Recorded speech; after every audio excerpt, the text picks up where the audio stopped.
మిత్రులందరికీ తెలుగు వెన్నెల ఛానల్ నుండి శుభోదయం, గుడ్ మార్నింగ్, సలాం అలైకుం. Joy of learning. నేటి మంచి మాట: జీవితం కరిగిపోయే మంచు, ఉన్న దాంట్లో నలుగురికి పంచు.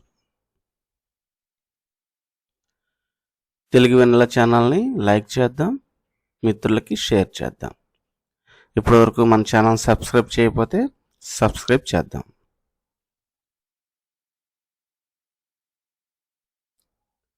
మనిషి మనిషి 10వ తరగతి 7వ పాఠం మనిషి మనిషి. ఈ పాఠాన్ని మనకి అందించింది కవి ఇస్మాయిల్ గారు. ఈ యొక్క పాఠాన్ని మనం ఎందుకు చదువుకోవాలి అనే అంశాన్ని ఉద్దేశం రూపంలో తెలుసుకుందాం. సరళమైన పదాలతో, ప్రకృతిలో మనకు తెలిసిన విషయాలతో, ఉపమానాలతో మనుషులకు సందేశం ఇస్తుంది కవిత. మనుషుల మధ్య మానవీయ సంబంధాలను పెంపొందించడం, సాటి మనుషుల పట్ల అనుకూల దృక్పథాన్ని, అవగాహనను కలిగించడమే ఈ పాఠం ఉద్దేశం.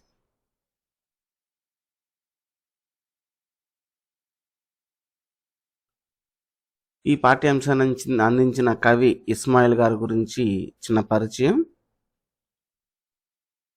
తూర్పుగోదావరి జిల్లాలో జన్మించిన ఇస్మాయిల్ అనుభూతివాద కవుల్లో ప్రసిద్ధుడు. తత్వశాస్త్ర అధ్యాపకులుగా కాకినాడ కళాశాలలో పనిచేశాడు. చిలకలు వాలిన చెట్టు, మృత్యు వృక్షం, రాత్రి వచ్చిన రహస్యపు వాన, చెట్టు నా ఆదర్శం అనే కవితా సంపుటాలు వెలువరించారు. సహృదయులు ఆయనను చెట్టు కవి అని పిలుచుకున్నారు. సరళమైన పదాలతో, సంక్లిష్టమైన శైలితో, సున్నితమైన భావాలతో ఆధునిక కవిత్వంలో శాశ్వత స్థానాన్ని పొందాడు. సరళమైన పదాలతో, సంక్షిప్తమైన శైలితో, సున్నితమైన భావాలతో ఆధునిక కవిత్వంలో శాశ్వత స్థానాన్ని పొందాడు. ఇస్మాయిల్ గారి గురించి ఒక అభిప్రాయం చూద్దాం. వారి గురించి మరికొన్ని అంశాలు తెలుసుకుందాం. ఉపమానాలతో ఈ కవిత ద్వారా చక్కని సందేశం అందించాడు. ప్రకృతిలో మనకు నిరంతరం కనిపించే పక్షి, చెట్టు, సూర్యుడు, ఆకాశం, పొలాలను కవితా వస్తువులుగా గ్రహించాడు. ప్రకృతి మనకు ఏ విధంగా ఆహ్లాదాన్ని అందిస్తుందో అదే విధంగా మనం ఇతరులకు ఆనందాన్ని కలిగించేలా బతకాలని సందేశం ఇచ్చాడు. తోటి మానవులతో సుహృద్భావంతో మధురంగా మాట్లాడాలని సందేశం ఇచ్చిన ఈ కవిత గొప్ప కవిత అని చెప్పచ్చు.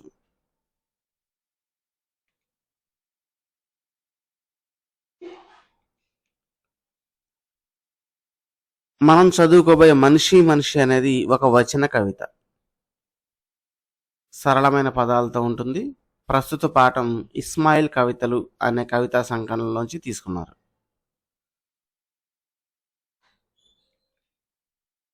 ఒకసారి విద్యార్థులందరూ టెక్స్ట్ బుక్ దగ్గర పెట్టుకోండి, చదవండి, ఆలోచించండి, చెప్పండి. అందులో నుంచి ఒక పారాగ్రాఫ్ ఇవ్వడం జరిగింది. ఒకసారి నేను పారాగ్రాఫ్ చదువుతాను.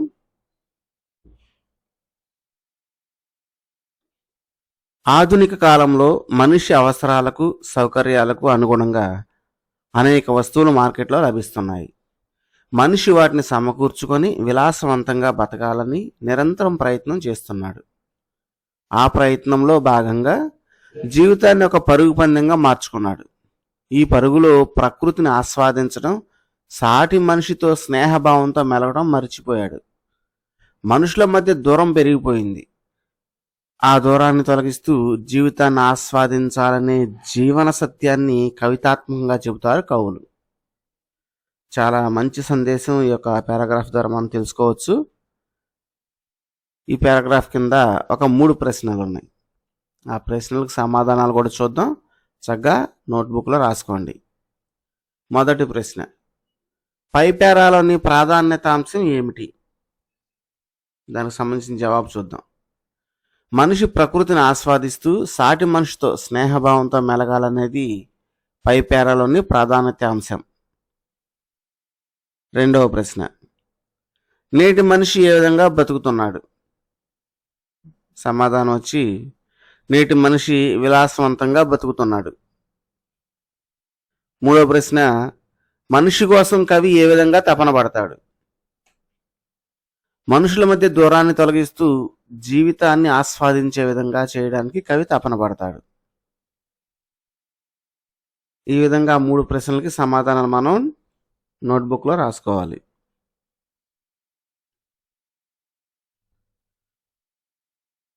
ఇక ఈరోజు మనిషి మనిషి అనే వచ్చిన కవితలకు వెళదాం. టెక్స్ట్ బుక్ చూడండి, చక్కగా చదువుదాం అర్థవంతంగా, భావయుక్తంగా.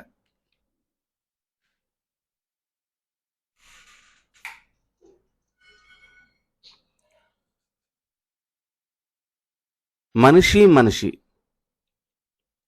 ఎత్తుగా ఆకాశంలో ఎగిరే డేగను చూడు, సరిహద్దులు లేవు దానికి. ఓ మనిషి, ఎటువంటి సరిహద్దులు లేని ఆకాశంలో ఎత్తుగా ఎగిరే డేగను చూడు. ఆకాశంలో విహరించే డేగను చూడమని మనకి కవి చెప్తున్నాడు. దానికి సరిహద్దులు లేవు. గిరిగీసుకొని కూర్చోదు. భూచక్రాన్ని గుండ్రంగా చుంచుకాగ్రంపై తిప్పుతుంది. స్ఫుటంగా తీక్షణంగా వీక్షించే సూర్యనేత్రం దాని ఆదర్శం. ఆ డేగ ఎక్కడికైనా స్వేచ్ఛగా ప్రయాణిస్తుంది. నేను ఇక్కడి వరకు మాత్రమే ఎగిరి వస్తానని నియమం అనేది పెట్టుకోదు. అది ఏ విధంగా ఆ యొక్క ఆకాశంలో విహరిస్తుంది అంటే, ఈ భూగోళం మొత్తాన్ని కూడా చక్రంలాగా గుండ్రంగా తిప్పుతున్నట్లుగా ఆకాశం అంచుల వరకు ఎగురుతుంది. చాలా విశాలమైన దృక్పథంతో తను ఉంటుందన్నమాట. ప్రపంచానికంతా ఒకే రీతిలో వెలుగులు పంచే సూర్యుడే ఆ డేగకు ఆదర్శం. స్ఫుటంగా తీక్షణంగా వీక్షించే సూర్యనేత్రం దాని ఆదర్శం. అంటే ప్రపంచానికంతా ఒకే రీతిలో వెలుగులు పంచే సూర్యుడే ఆ డేగకు ఆదర్శం. మనిషి కూడా క్రమశిక్షణ పాటిస్తూ స్వేచ్ఛగా ఆకాశమంత సమున్నతంగా ఎదగాలి. ఎదుటివారికి సాయపడుతూ ఆదర్శంగా నిలబడాలి. ప్రతి వ్యక్తి కూడా ఆ డేగను ఆదర్శంగా తీసుకొని సంకుచిత భావాలని విడనాడి విశాలమైన ఆలోచన విధానాన్ని పెంపొందించుకోవాలి. మనిషి మనిషి. పిట్టలకు ఎగరడం నేర్పిన చెట్టుని చూడు, ఏ భాషలో పుష్పిస్తుందది? మనిషి మనిషి. పిట్టలకు ఎగరడం నేర్పిన చెట్టుని చూడు, ఏ భాషలో పుష్పిస్తుందది? మనం దీన్ని ఏ విధంగా ఆలోచించాలో చూడండి. ఓ మనిషి, పక్షుల జననానికి నివాసానికి వేదికగా నిలబడే చెట్టు ఎన్నో పక్షులకు ఎగరడం నేర్పుతుంది. అటువంటి భాష ఏ ప్రాంతంలోనైనా ఒకే విధంగా పూస్తుంది. ఎటువంటి తేడాలు భేదాలు లేకుండా పరిమళాన్ని వెదజల్లుతుంది. మనిషి కూడా చెట్టులా నిరాశ్రయులకు ఆశ్రయం కల్పించాలి. పువ్వుల మనిషి కుల మత ప్రాంత భాషా భేదాలు లేకుండా సాటి మనుషులతో సహజంగా మెలగాలి.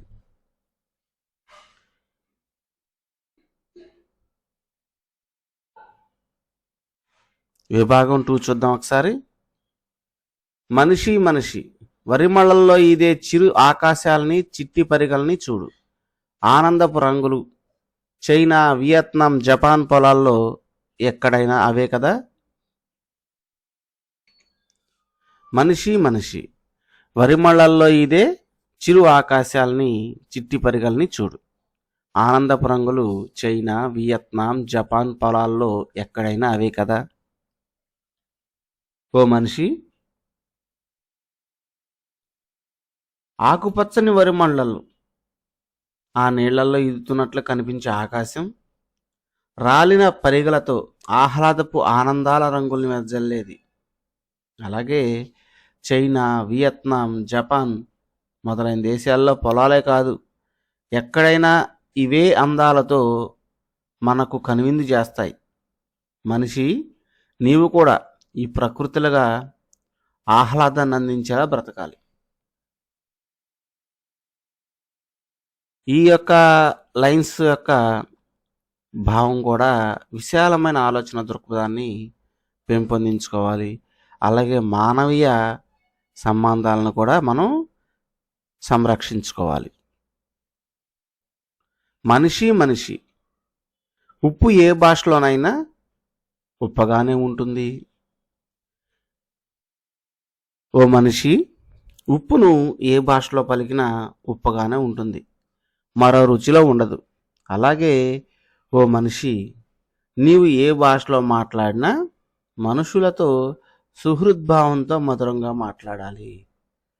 ఊరికో రకంగా, ప్రాంతానికి ఒక రకంగా వ్యక్తిత్వాన్ని మార్చుకొని బ్రతకడం అనేది మంచి విధానం కాదు.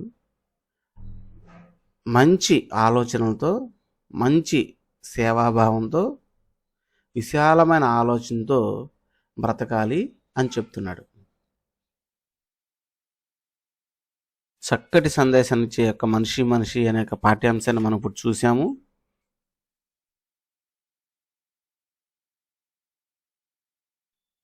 మనిషి అనే కవిత సారాంశాన్ని మీ సొంత మాటలో రాయండి అని ఉంటుంది. దాన్ని ఒకసారి మనం గమనించుదాం. ఓ మనిషి, ఎటువంటి సరిహద్దులు లేని ఆకాశంలో ఎత్తుగా ఎగిరే డేగను చూడు.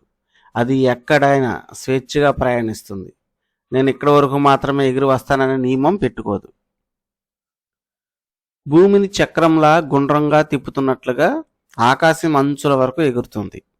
ప్రపంచానికంతా ఒకే రీతిలో వెలుగులు పంచే సూర్యుడే ఆ డేగకు ఆదర్శం. మనిషి కూడా క్రమశిక్షణ పాటిస్తూ స్వేచ్ఛగా ఆకాశమంతా సమున్నతంగా ఎదగాలి. ఎదుటివారికి సాయపడుతూ ఆదర్శంగా నిలబడాలి. ఓ మనిషి, పక్షుల జననానికి, నివాసానికి వేదికగా నిలబడే చెట్టు ఎన్ని పక్షులతో ఎగరడం నేర్పుతుంది. అటువంటి చెట్టు ఏ భాషా ప్రాంతంలోనైనా ఒకే విధంగా పూస్తుంది.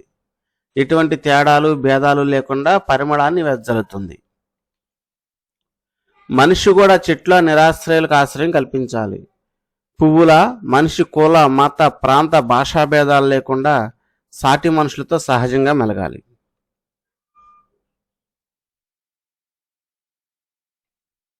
ఓ మనిషి, ఆకుపచ్చ వరిమళ్ళ నీళ్లలో ఈదుతున్నట్లుగా కనిపించే ఆకాశం రాలిన పరిగలతో ఆహ్లాదపు ఆనందాల రంగుల్ని వెదజల్లేది. చైనా, వియత్నాం, జపాన్ దేశపు పొలాలే కాదు, ఎక్కడైనా ఇవే అందాలతో మనం కనువిందు చేస్తాయి.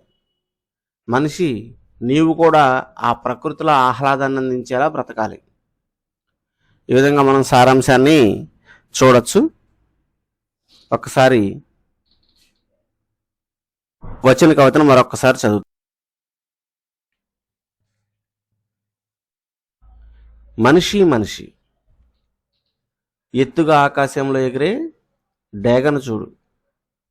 సరిహద్దులు లేవు దానికి, గిరిగీసుకొని కూర్చోదు. భూచక్రాన్ని గుండ్రంగా చుంచుకాగ్రంపై తిప్పుతుంది. స్ఫుటంగా, తీక్షణంగా వీక్షించే సూర్యనేత్రం దాని ఆదర్శం. మనిషి, పిట్టలకు ఎగరడం నేర్పిన చెట్టును చూడు. ఏ భాషలో పుష్పిస్తుందది?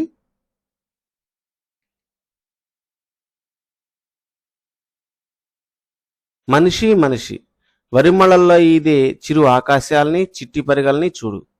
ఆనందపు రంగులు చైనా, వియత్నాం, జపాన్ పొలాల్లో ఎక్కడైనా అవే కదా. మనిషి, ఉప్పు ఏ భాషలోనైనా ఉప్పుగానే ఉంటుంది. ఈ యొక్క వచ్చిన కవితని మరొకసారి చూసాం. ఈ యొక్క మనిషి అనే పాఠ్యాంశం నుంచి పబ్లిక్ ఎగ్జామినేషన్ పాయింట్ ఆఫ్ వ్యూలో ఎటువంటి అర్థాలు వస్తాయి, ఎటువంటి వ్యతిరేక పదాలు వస్తాయి, ఎటువంటి ప్రకృతి వికృతులు వస్తాయి, ఎటువంటి ఛందస్సు వస్తుంది, ఏ లేఖారచన వస్తుంది, అలాగే ఈ పాఠ్యాంశం నుంచి మనకు రాబోయే ప్రశ్నలు, సమాధానాలని మరొక వీడియోలో సంక్షిప్తంగా తెలుసుకుందాం. సరికొత్త అంశంతో రేపు మళ్ళీ కలుద్దాం. సదా విద్యార్థుల విద్యా ప్రగతిని ఆశిస్తూ సైనింగ్ ఆఫ్ యువర్ సార్కే.